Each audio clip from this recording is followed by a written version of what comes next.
2D kinematics with constant acceleration.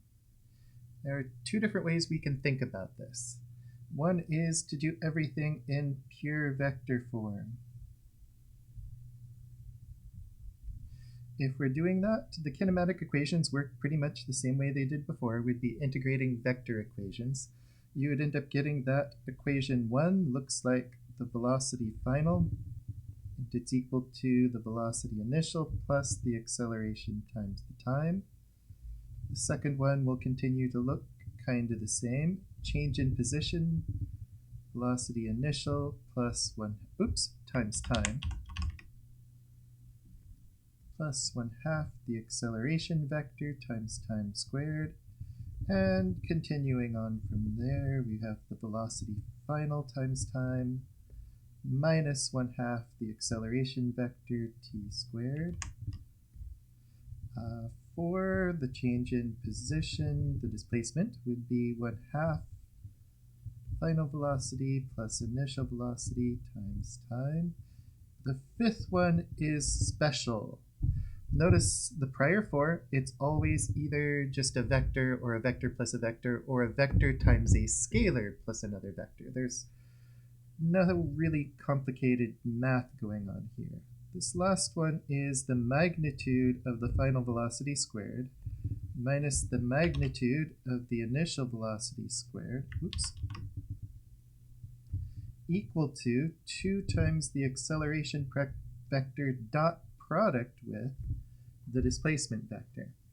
So if you choose to do things in pure vector form and you're not using equation 5, it's pretty much the same. You'd end up having a Vx I hat plus a Vy j hat equal to a Vi I hat Vi y j hat plus Ay times t I hat plus Ax times t I hat plus Ay times t j hat. It just ends up becoming a very, very big equation in a sense.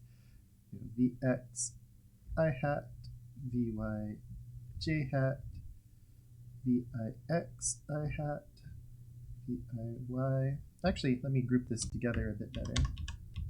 Plus, take the I hat out of it, plus Ax times t I hat, Viy, Ay times t j hat. So they all would go through pretty much like that. I'm not going to write them all out right now. The thing is, all these equations are completely separable. And that is a beautiful thing, and it leads to the second way of dealing with things. X and Y motion is fully separable. They don't interact.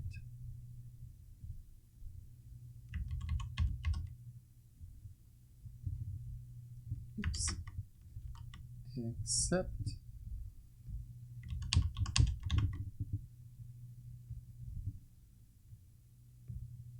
through time. So they basically become a set of parametric equations. You can look up what that means in your calculus class. They'll have a chapter that discusses parametric equations. All right, what does that mean? Well, it means equation 1 can be rewritten as Vx final is Vx initial plus Ax times t, and Vy is equal to Vy initial plus Ay times t. And the second equation, we can just separate that up as delta x, Vx initial t plus 1/2 Ax t squared, and delta y, Vy initial times t plus 1/2 Ay t squared.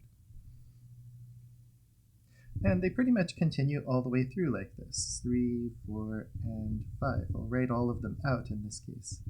So these will both be delta x's. This is V final in x t minus 1/2 Ax t squared.